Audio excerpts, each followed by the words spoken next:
Magandang araw mga kaibigan. Gusto kong i-share sa inyo ang resulta ng isang presidential survey online. Ginawa ito ng Wow Trending PH. In just one day, ngayong araw na ito 63,000 votes in one day. Ganito ang tanong, sino ang iboboto mo sa pagka-presidente at bakit? Yan, may apat na choices. Inday Sara Duterte, Martin Romualdez, Raffy Tulfo, Chis Escudero. Okay, so unahin natin si Inday Sara Duterte, nakakuha ng 92%. Martin Romualdez, 2%. Raffy Tulfo, 4%. Chis Escudero, 2%. Last week, may ganitong online survey na naman ako nakita. 95% ang nakuha ni VP Inday Sara. Talagang nagre-reflect itong mga ganitong survey, parehas sa mga nababasa ko sa comment section. Every time na may mga post ng mainstream media, Philippine Star, Inquirer, News 5, tungkol dito sa, lalo na sa impeachment complaint, itong Quadcom, itong Committee on Good Government and Public Accountability, yung mga birada nila against kay VP Sara. Nako, pag binabasa ko ang mga comment section, 90% sa mga comments ay nagpapabor kay VP Inday Sara. Sinasabi nila na ang gusto nilang maging presidente ay si VP Inday Sara. So, ito, napakababa ang nakuha ni Speaker Martin Romualdez, 2% lang. At consonant ito o nagtutugma sa mga previous other surveys, yung mga malalaking survey. Example, yung Pulse Asia, Publicus Asia, yung maliban lang sa may dalawang survey na alanganin, Octa Research at saka Tangerine. Itong pinakaletes, yung WR numero. Talagang nangunguna si VP Inday Sara na sinusundan naman ni Senator Raffy Tulfo. So, ang talagang malakas lang sa 2028 na magkakalaban, Raffy Tulfo and VP Inday Sara. Si Speaker Martin Romualdez, I don't know anong dahilan, bakit hindi umaangat yung survey ratings niya? Kahit ilang bilyong ayuda na ang naipapamigay niya. I think for this year, itotal mo lahat yung kung sa AIX, AKAP, TUPAD, ano pa dyan. Parang abot ata ng 500 billion. Ayuda.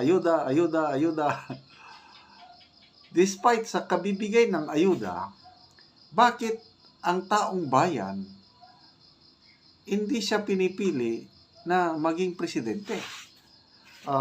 Meron ang post si Jason sa kahapon ba o kanina umaga lang.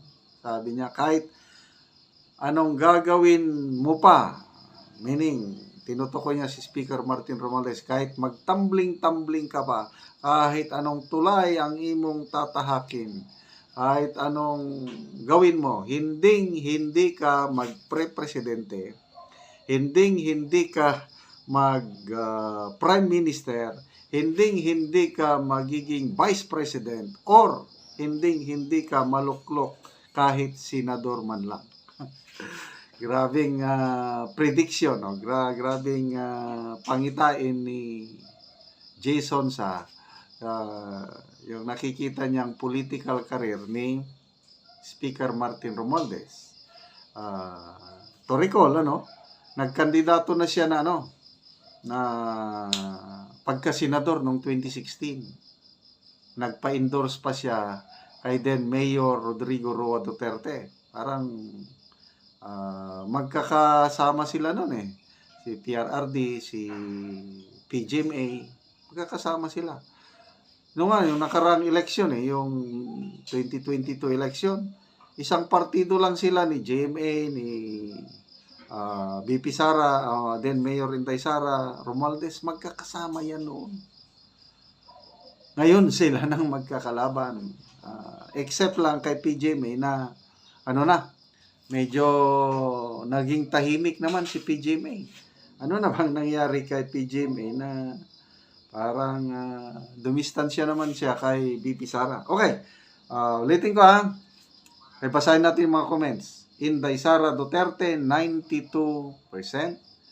Martin Romualdez, 2%. Rafi Tulfo, 4%. Chis Escudero, 2%. Ibinuhos na nila lahat ng paninira kay BP Sara. After all, ng paninira, diyan, nangunguna pa rin siya sa mga surveys. So, gusto kasi nila parang gayahin yung nangyari kay Vice President J. Jomar Binay noong, kailan ba yan, 2010? Talagang napaka-popular si VP Binay nung una. Akala ko nga magpre-presidente. Kaya lang nung binanatan nila, nilabas ang mga, alam mo, ganyan sa politika kalkalin nila ang baho. O may nakalkal na issues against VP Binay, tinalabas.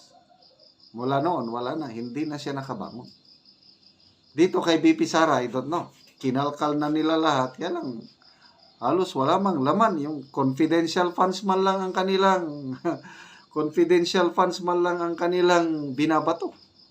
Ay, confidential nga At saka, hindi pa conclusive, hindi pa tapos yung findings ng COA.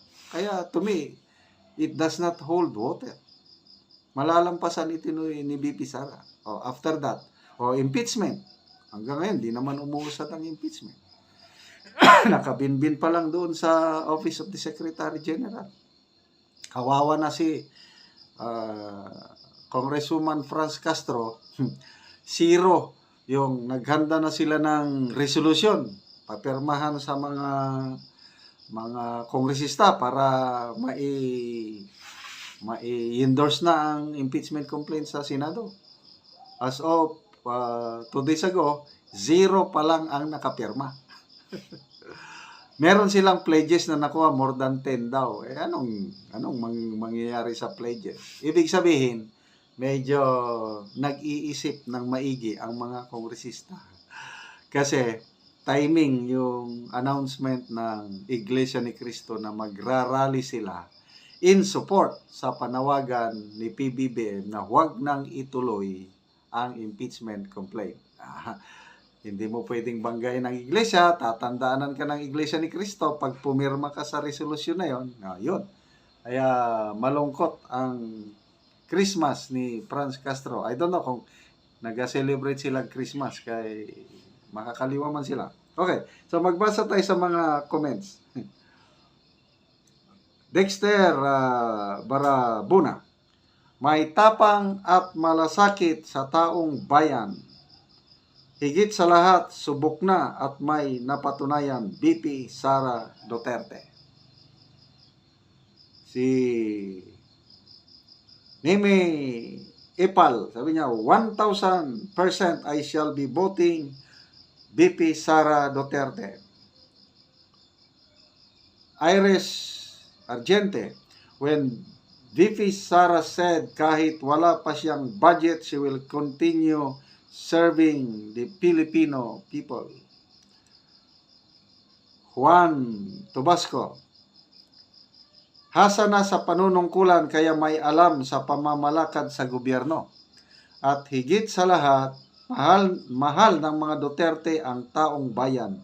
We are proud Mindanaoan. Si Lino Guevara, may paninindigan at hindi nagpapasindak sa mga adik, matapang, mahal ng taong bayan at may prinsipyo at hindi kurap. Ninya Ligaspe, may malasakit sa taong bayan, tapat sa sinumpaang tungkulin sa bayan, higit sa lahat, makadiyos, mabuhay ka, BP Inday Sara. Ang sarap magbasa ng mga comments. So, salamat, Wow Trending PH. Sana marami pang mga grupo na mag-conduct ng online survey na ganito.